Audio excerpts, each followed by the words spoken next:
Take a look at this 53-foot dump trailer. It's your bank account. Above it, a faucet that pours money into it. That faucet is your income. But here's the problem. You don't control the valve. Someone else does. Dispatch controls it for company drivers, brokers for owner-operators, customers for fleet owners. They decide when to open it, how much to pour, and when to shut it off. This is the trap of high-paying trucking jobs. At first, everything is mutual. You're excited to work with them. They're excited to have you. Paychecks are fat. Life feels good. And slowly, you uptick your lifestyle. You move closer to the yard. You finance the car. You upgrade the house. You take the vacation. You buy the expensive thing. Your bills rise to match your income until one day the power dynamic shifts.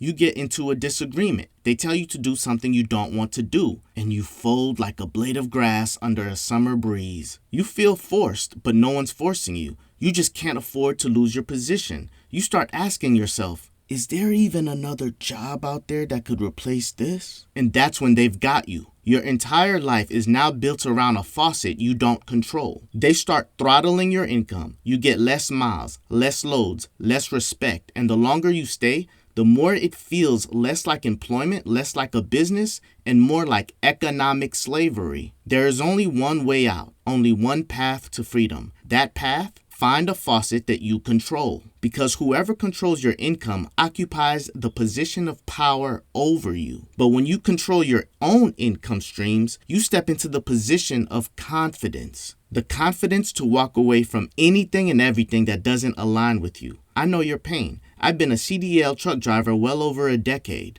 In the next 5 minutes, I'm going to show you the faucet that I control. And I'm going to show you how to start building your own, one that's completely outside of trucking. I don't need dispatch, I don't need freight, I don't even need a truck to open the valve. Real quick, let me tell you about the time dispatch showed me exactly how little control I really had. I was having the perfect day.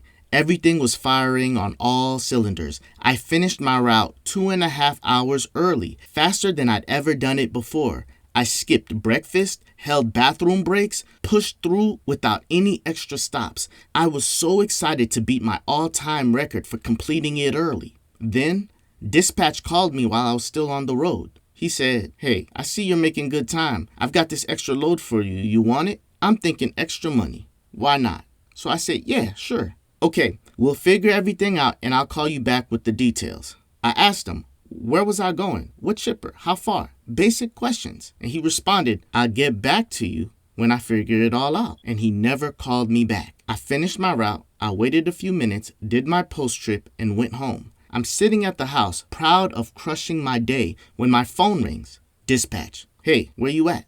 I responded, "I'm at home." Dispatch. "Why are you at home? I got this load for you." I responded, "You never called me back." Dispatch. "Why didn't you call me?" Now I'm annoyed. I responded, "I did 4 to 5 times. You never answered." Dispatch. "I was busy, sorry. How quick can you get back?" Aggravated, I said, "I'm not coming back. I reached out to you. You ignored me, then waited until I got all the way home and comfortable to call me back about this." Dispatch. "Jeff, this is not going to be good for you." Can you believe the audacity? He's trying to flip this on me like I'm supposed to chase him for volunteer work. I said, "Look, this is extra work. If you really needed me to do it, you would have called me. You didn't call me. I went home."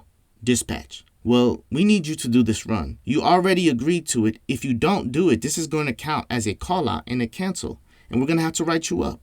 I was so pissed. Here I am, pushed myself to the limit to get done early, and he's threatening to write me up for not doing work he didn't provide me in reasonable time. It felt so unfair. This dude literally waited 2.5 hours after I left to call me, the exact amount of time that I would have been done with my normal schedule, even though he knew I was done early. But here's the thing. I folded like a lawn chair. You know why? Because I didn't have my own faucet. All I had was savings, and savings depletes. Savings isn't income. I was terrified of burning through my money with no other source coming in. So I drove back to the yard and did the load. I knew in that moment I was not in position. I did not have the confidence, But what I understood was this. I need my own faucet that I control so I can tell dispatch exactly where they can stick their threats. Hey, dispatch, take that right up. Don't shred it. Shove it. Trucking has a trap ladder. Let me break this down for you. Most drivers think freedom comes from climbing the ladder, from company driver to lease operator to owner operator to fleet owner. But every single level has someone else controlling your faucet. Company drivers, dispatch cracks the whip. They decide your routes, your miles, your paycheck. Get into it with dispatch, good luck getting decent loads for the next few weeks. Lease operators, you're still under their authority. You're just an upgraded company driver paying for the privilege of being controlled. Owner-operators. Now you're dealing with brokers and customers directly. You live off of load boards, hunting for freight. Most struggle because they're constantly hunting. The successful ones, they find an anchor customer, one big client that provides steady work. But guess what? That customer becomes your new boss. Fleet owners.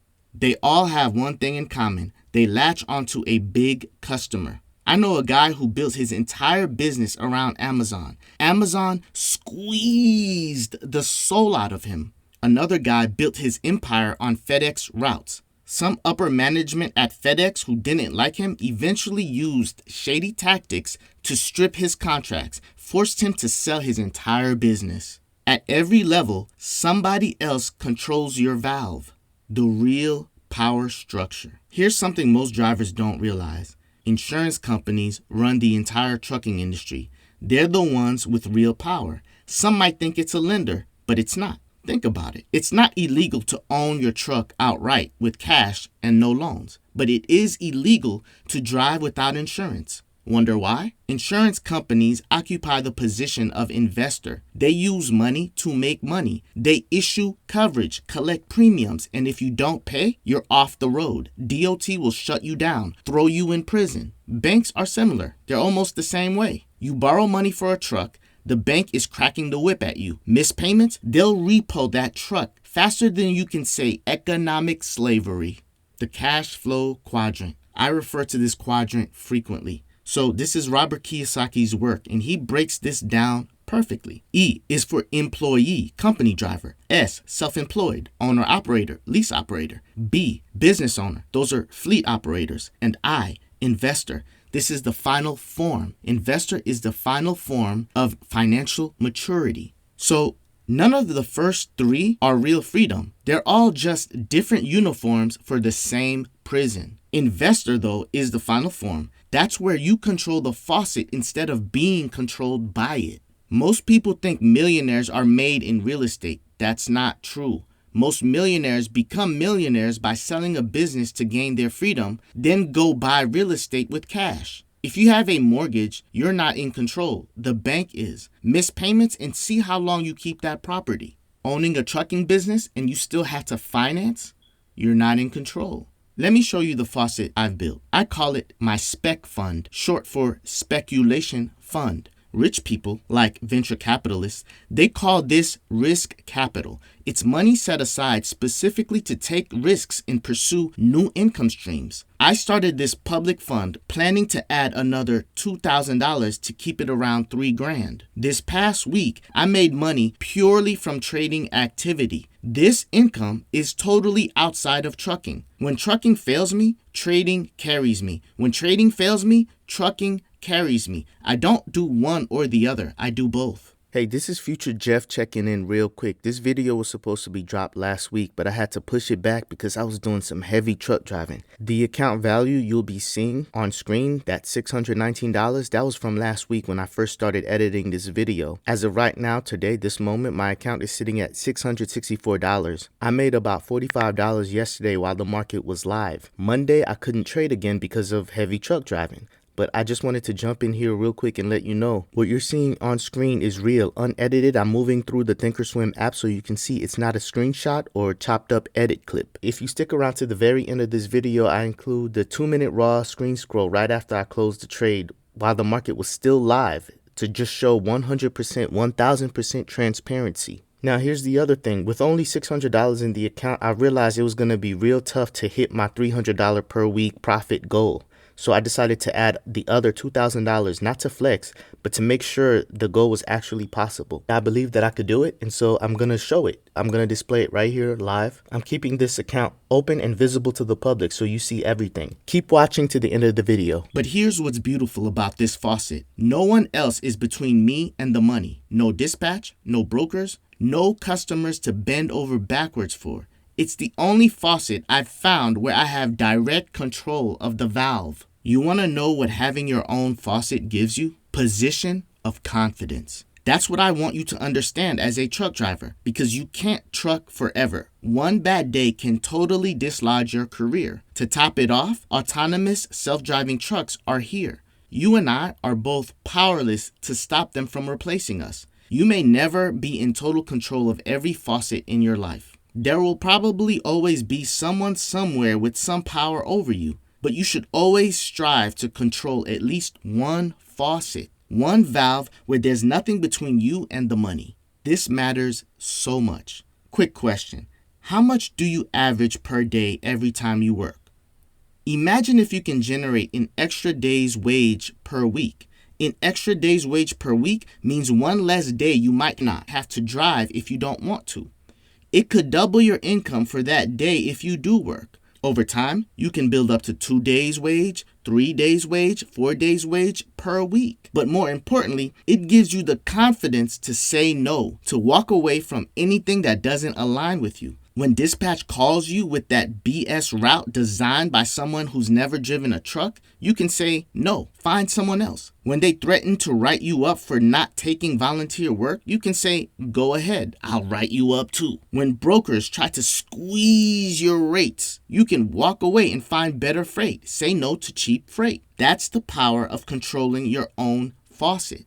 Trading is risky, no doubt about it. You can lose all your money. But trucking, that's risky too. I'm a risk taker. I pursue reward in spite of risk. I only want to work with drivers who get that, who understand that managing risk is part of the game, but you have to take risks. And on the other side of risk is reward. My name is Jeff. I'm a 10-year truck driver veteran, and I've been trading options in the stock market for over 3 years. I'm inviting any truck driver interested in learning to join me. I host the Truckers Who Trade community. I'll be documenting this Spec Fund's progress every week. 1 single day's wage per week is my initial goal, and that's about $300 of additional income. You shouldn't wait until you retire to learn how to become an investor.